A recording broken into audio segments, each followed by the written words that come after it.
मंत्री सुखनाथ चंद्रापीठ को उपदेश के क्रम में आगे कहता है, तृष्णा विस्मूर्छिता कनकमयमिव सर्वं पश्यन्ति ईशवयु पानवर्धितं तैक्षणया पर प्रेरिता विनाशयन्ति दूर स्थितान्यपि फलान्यु दंड विक्षेपैर महाकुलानि सातयन्ति अकाल कुसुम प्रसवायु मनोहर आकृतियो अपि लोक विनाश हेतवः अस्मशान अग्नेयु अतिरौद्र भूतयः तैमिरकायु अदूर दर्शिना उपसृष्टायु क्षुद्राधिष्ठित भावना। इतना देखते हैं। कह रहे कि केचित कुछ राजा लोग तृष्णा विस्मूर्छिता है कनकमयम एवं सर्वम पश्यन्ति। कुछ राजा लोग तृष्णा यानी लालसा या वांछा रूपी विष से मूर्छिता का अर्थ है आकृष्ट होकर के या मोहित होकर के, सर्वम का अर्थ है समस्त वस्तुओं अथवा पदार्थों को, कनकमयम एवं पश्यन्ति का अर्थ है सोने के समान देखते, स्वर्ण के समान देखते। जो राजा लोग होते हैं, कहने का तात्पर्य है कि जो राजगण है वो अपने राज की संपत्ति को बढ़ाने के लिए, संपत्ति को निरंतर बढ़ाने के लिए उनको हर व्यक्ति जो है सुवर्ण तुल्य, हर पदार्थ हर वस्तु सुवर्ण तुल्य दिखता है कि इससे हमको क्या अधिक से अधिक मिल जाए। उनको लालसा हो जाती है अपने समृद्धि को, अपने धन धान्य को बढ़ाने की।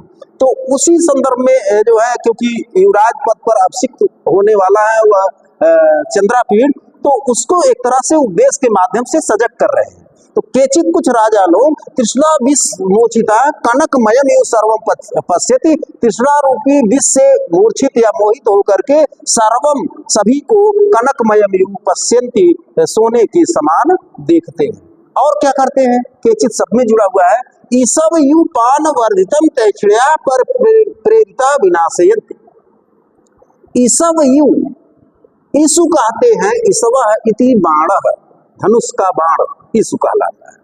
तो ईसव यु का अर्थ हो गया बाण के समान, जैसे धनुष का बाण, जैसे धनुष का बाण है बाण के समान, पान वर्धितम तैक्षणया।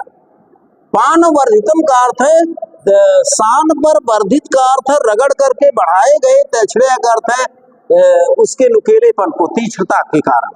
जैसे बाण हो, धनुष का बाण हो, उसको शान पर जो है रगड़ करके, शान पर रगड़ करके उसको नुकीला बनाया जाए या उसको तीक्ष्ण कर दिया जाए, तेज कर दिया जाए, जिससे उस बाण का प्रहार तीव्र हो जाए।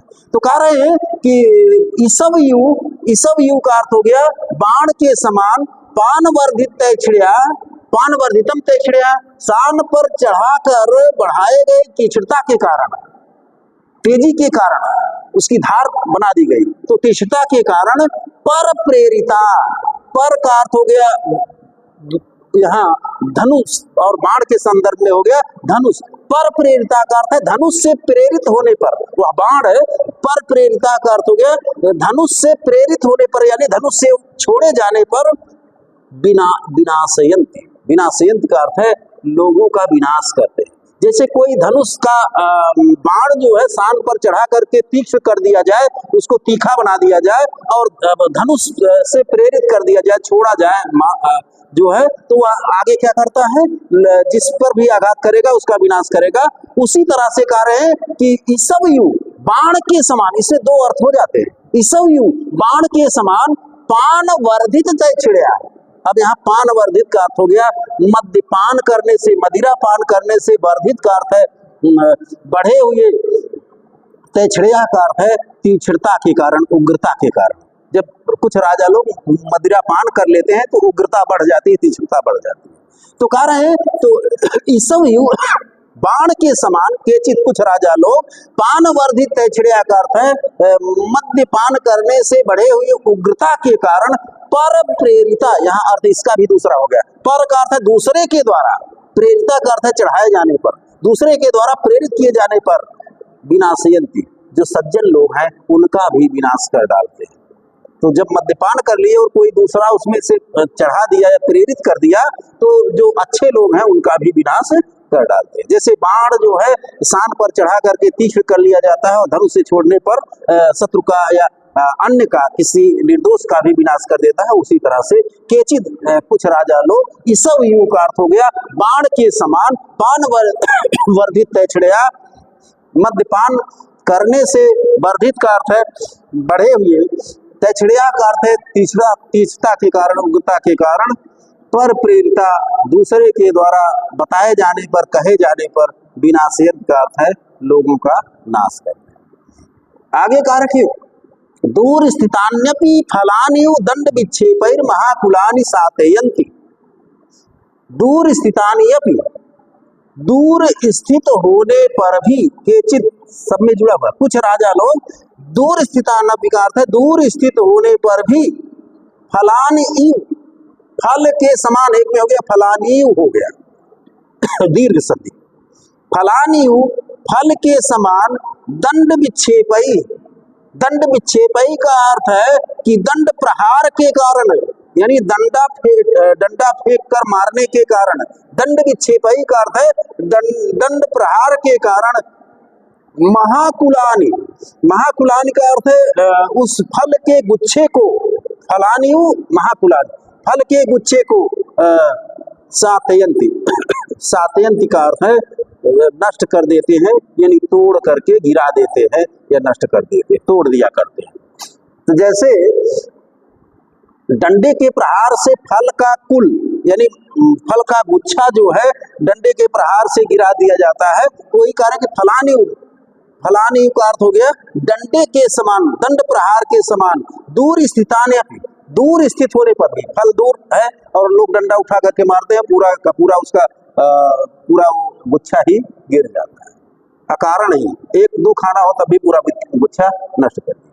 तो कह रहे हैं कि उसी तरह से फलानी का अर्थ है फल के समान, दूसरा अर्थ भी इसमें निकल रहा है, फलानी फल के समान, दूर स्थिताने, दूर राजा से दूर स्थित रहने पर भी, दंड विक्षेपई, दंड विक्षेपई का अर्थ है दंड नीति के प्रयोग के कारण, राजा दंड नीति का प्रयोग करता है तो दंड एक राजचिन्हों में माना जाता है, तो दंड विक्षेपई का अर्थ है दंड नीति का प्रयोग करके महाकुलानी, महाकुलानी का अर्थ है उच्च वंश में उत्पन्न हुए लोगों का भी, जो सदवंश में उत्पन्न हुए हैं, अच्छे लोग हैं, उनको भी सातयंती का अर्थ है नष्ट कर देते हैं, उनका भी अकारण विनाश कर देते हैं।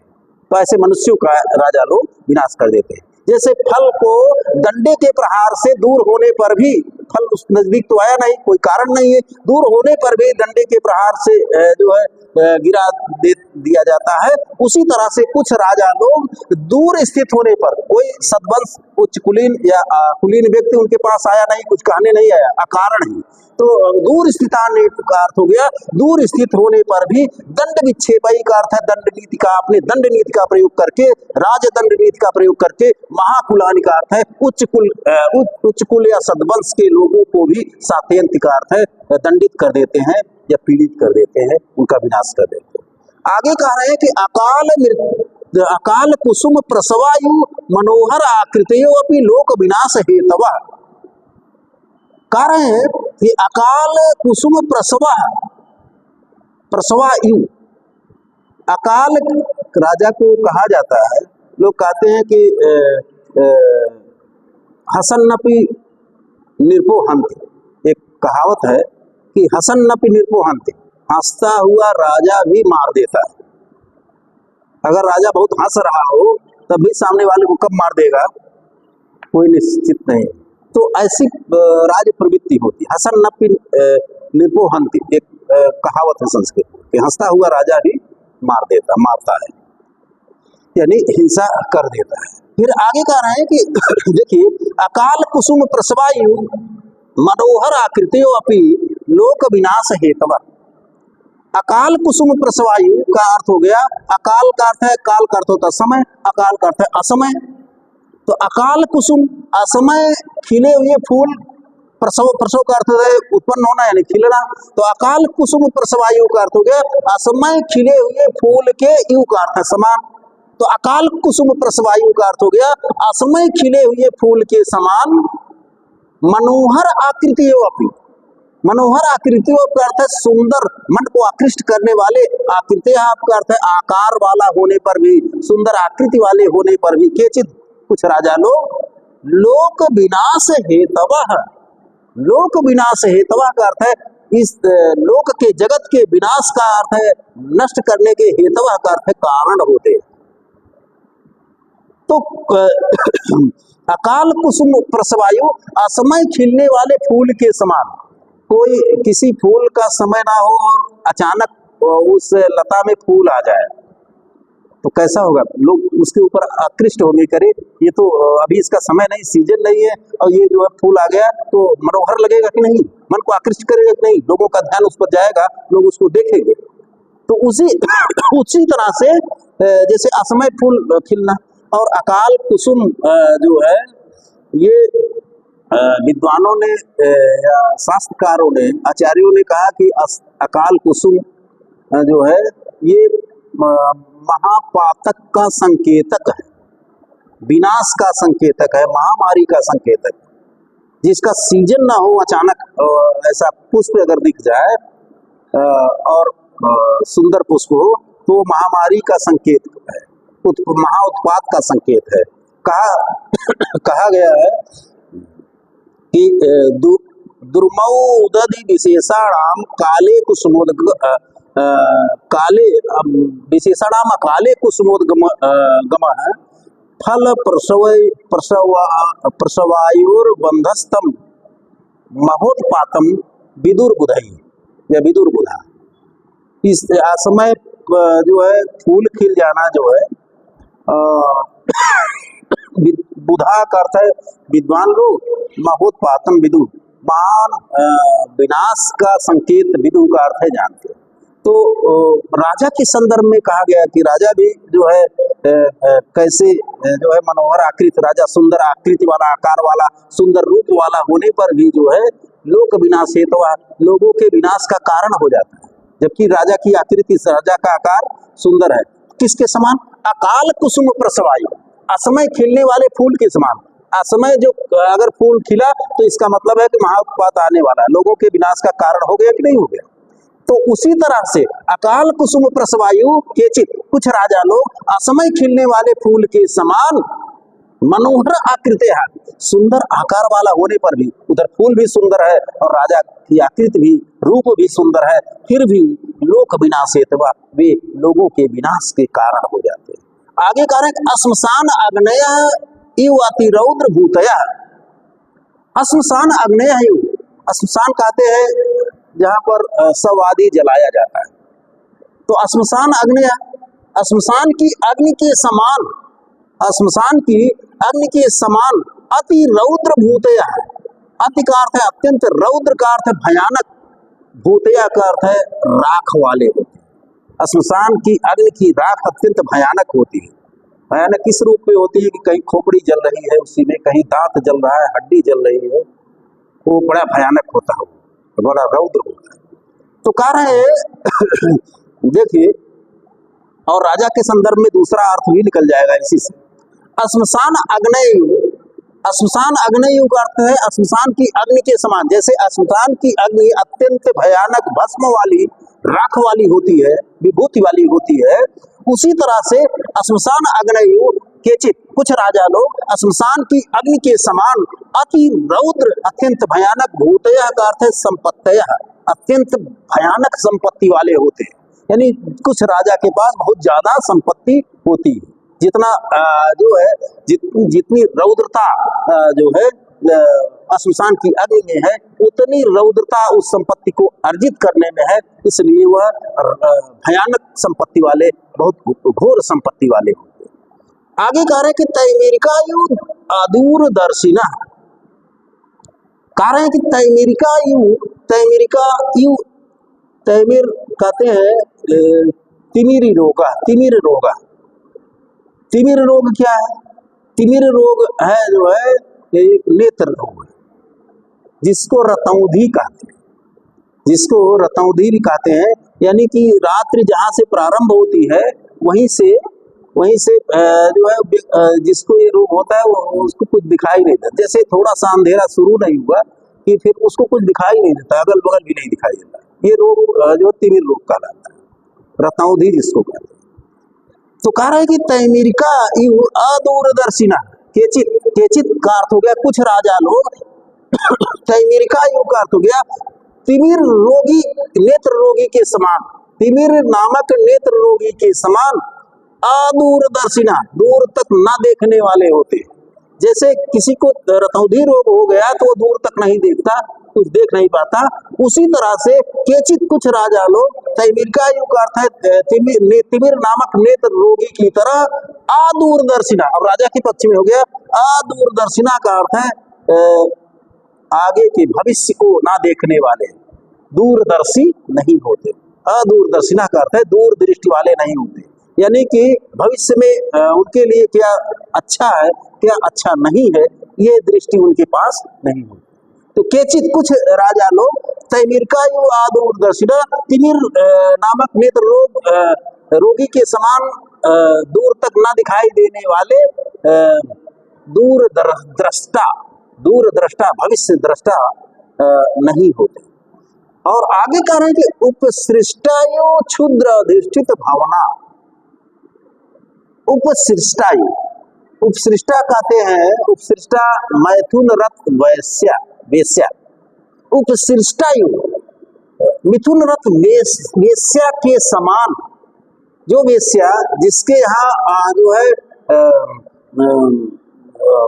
उपगमन के लिए लोग नीच बिट चेट आदि जिसके घर में जाते हो, नीच लोग जाते हो जिस वेश्या के, तो उसी तरह से केचित उपसृष्टायु का अर्थ है मैथुन रथ वेश्या के तुल्य। उपसृष्टायु मिथुन रथ वेश्या के तुल्य क्षुद्र अधिष्ठित भावना। क्षुद्र का अर्थ है नीचों से, नीच व्यक्तियों से, बीच चेट बदमाश आदि से अधिष्ठित का अर्थ है युक्त, भावना का अर्थ है भवन वाले होते हैं, घर वाले होते हैं।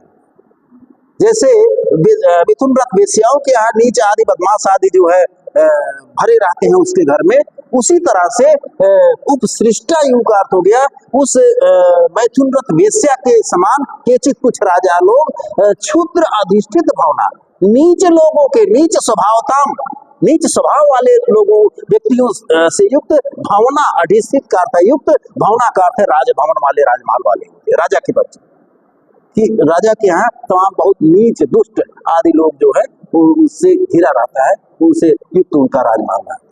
तो आगे फिर देखिए, फिर कह रहा है कि श्रूय माणापि प्रेत पटायु द्विजयंती चिंत्यमानापि महापात का अध्यवसायु उपद्रवम उपजनयंती अनुदिवसम आपूर्य माणा पापेन आधमात् मूर्तयो भवन्ति तद अवस्थाश्च व्यसन संख्यतामुपगता बल्मीकि तृणाग्र अवस्थिता जलबिंदवयो पतितम अप्यात्मानं नावगच्छन्ति। आगे कह रहा है कि श्रूयमाणापि केचित, वहीं से पहले से चला रहा उस केचित कुछ राजा लोग, श्रूयमाणापि, श्रूयमाणापि का अर्थ है सुने जाने मात्र से, सुने जाने पर भी, जिनके विषय में चिंतन किया जाए, सुना जाए, किसी के द्वारा कोई कह रहा हो जिस राजा, कुछ राजा के विषय में सुने, श्रूयमाणाप का अर्थ सुने जाने पर भी प्रेत पटह इव उद्वेजयन्ति। प्रेत पटह इव, प्रेत पटह क्या कहते हैं? प्रेत पटह कहते हैं, पटा कहते हैं वाद्य, नगाड़ा आदि। तो प्रेत पटह का अर्थ हो गया जो प्रेत, जो मनुष्य जब मृत्यु को प्राप्त हो जाता है तो उसके शव के आगे जो नगाड़ा आदि बजता है उसको प्रेत पटह कहते हैं। कभी कभी देखे होंगे समाज में कि कोई बहुत 100 वर्ष की आयु पूरा कर चुका, तो अगर वो दिवंगत होता है तो लोग जो है उस जब शव यात्रा निकलती है तो उसके आगे नगाड़ा आदि या वाद्य आदि बजवाते हैं, तो वो उसी को प्रेत पटह यहाँ कहा गया, यानी मृत्यु के बाद शव के आगे बजने वाले वाद्य को प्रेत पटह कहते हैं।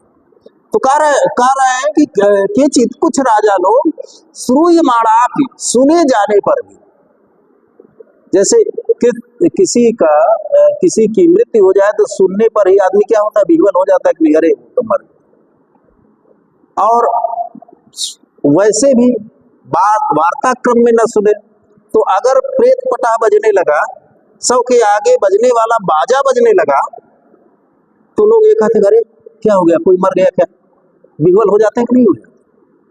तो उसी समान केचित कुछ राजा लोग श्रूयमाणापि का अर्थ हो गया सुने जाने पर भी, सुने जाने पर भी, केवल सुन ले उनके विषय में, जैसे 100 के आगे बढ़ने वाले वाद्य को सुन लेने पर ही क्या हो जाता है, आदमी विह्वल हो जाता है। तो केचित कुछ राजा लोग श्रूयमाणाप का अर्थ है केवल सुने जाने मात्र से ही प्रेत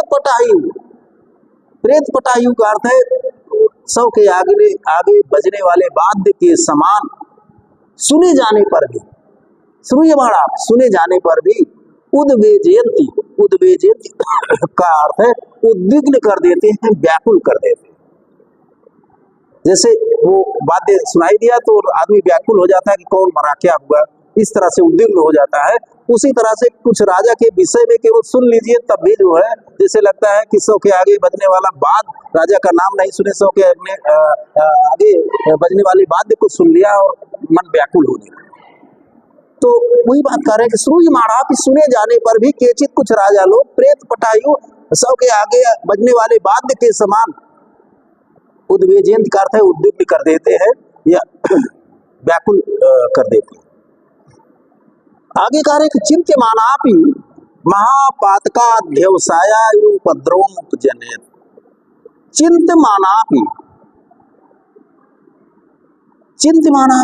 और केचित सब में जुड़ा है। केचित कुछ राजा लोग, चिंत्यमानाप का अर्थ है सोचे जाने पर भी, जिनके विषय में अगर सोच लीजिए तो चिंत्यमानाप का अर्थ है चिंतन करने पर भी।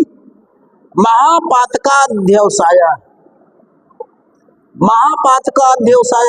महापाप के अध्यवसाय का अर्थ है करने का निश्चय करने पर भी, अध्यवसाय का अर्थ है उसमें लगने पर भी, महापाप करने का निश्चय करने पर भी। उसी तरह से उपद्रवम उपजनयन्ति, उपद्रवम उपजनयन्ति का अर्थ है उपद्रव उत्पन्न कर देते हैं, यानी मन में अशांति पैदा कर देते हैं। ब्रह्म हत्या, सुरापानम, वेश्याभिगमनम, ये सब जो है ये महापाप माना गया है। ये महापाप के अंतर्गत इसको आचार्यों ने गिनाया है। तो कह रहे हैं कि अगर कोई जैसे सोच ले कि हमको इनको मार देना है केवल, और मार देना है, तो जैसे ये मन में उसके आ गया तो मन उसका क्या हो जाता है, मन जो है अशांत हो जाता है, मन में उपद्रव हो जाता है, अशांत, मन में अशांति आ जाती है, कैसे मारा जाए, क्या किया जाए, कोई जान न पावे आदि आदि। केवल चिंतन भर किया कि मार दिया जाए और मन क्या हो गया, अशांति से युक्त हो गया। तो केचित कुछ राजा लोग, चिंत्यमानाप का अर्थ हो गया चिंतन मात्र करने से, राजा को सोच भर लीजिए, महापात का अध्यवसाय, महापाप का निश्चय करने के समान उपद्रव उपजनयन्ति, अशांति उत्पन्न कर देते, मन में अशांति उत्पन्न कर देते हैं, उपद्रव उत्पन्न कर देते हैं। अनुदिवसम आपूर्यमाणा पापेन आधमात्मूर्तयो भवन्ति।